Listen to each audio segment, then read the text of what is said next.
we came on, we were one of several teams, and toward the end, I think there were just two teams. It was Cy Rose and I, and Alan Lipscott and Bob Fisher. And the producer, Everett Freeman, was head writer too. And we go in there, it was at Universal Studios, so they had their own offices. And we go in there with our stories, and Everett would either be on the phone with his broker or swinging a golf club. But he was very good, and we did quite a bit of rewrites because they were good writers. And I remember once we're sitting there, and when he's through with Cy Rose and me, I went out and I came in with Alan Lipscott of the other team. We sat there for quite a while before Everett realized it was the wrong combination. Was it a process where the writers went away and regrouped, or well, we talk worked, about that? The two guys, the teams worked together. I forget. Oh, in those days, I was single, and I worked at the Sunset Lanai on the Strip, and Cy would come over. We worked there, and he'd be out. He'd be out on an open patio. I'm always a typist, and he's portraying the niece, Kelly. He's going through the motions for her, and I'm typing. You look like a gay person doing it. And you look down, you could see Sandy Koufax on the barbecue, preparing his steak. That's where we worked. And we worked in my office, and he came over from the Valley Side, and we'd sit there, and in those days we were smoking cigars, and at times we disappeared from each other, both smoking cigars.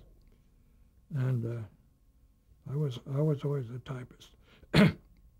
See, it did help me when my mother sent me to business school after college. Bachelor Father was a story of a swinging bachelor who had a young attractive niece. I guess she was a teenager then, and he had a Chinese American butler, and we always liked to do the stories for the Chinese fellow because he was a comic character, Sammy Tong. And as he mentioned the other day, one of Kelly's friends was Linda Evans. She was a teenager on the show. She had a name wasn't Evans, like Evercamp or something like that. And the father had some fairly glamorous girlfriends. Is that right? That's the whole. Yeah, that was part of it. He always had something going. His name was Bentley Gregg. It was named after two men in Beverly Hills. You know, sometimes it took time to even get a story together that we liked. I know I kept a diary, and it took 1 or 2 days sometime before we figured out what the story was going to be. That's usually the hook, because once you get the story, we're tradesmen. We're writers. We're there because we can write jokes. So the story is a big thing. So a lot of that fell on my partner's shoulders. What did you find was a good source of ideas for story structure?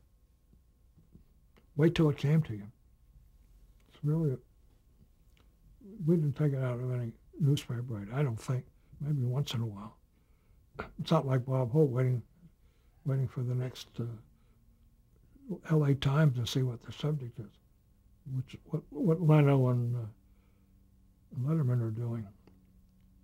We didn't do topical stuff, and there's no reason to do it because we're working for reruns and covering years. Bachelor Father was quite successful. I think it was only on short, maybe 3 years, but the first year it came on every other week, not every week. And John had a lot to do with it. They did it fast. They did it in 2 days, which is much shorter than they do it now.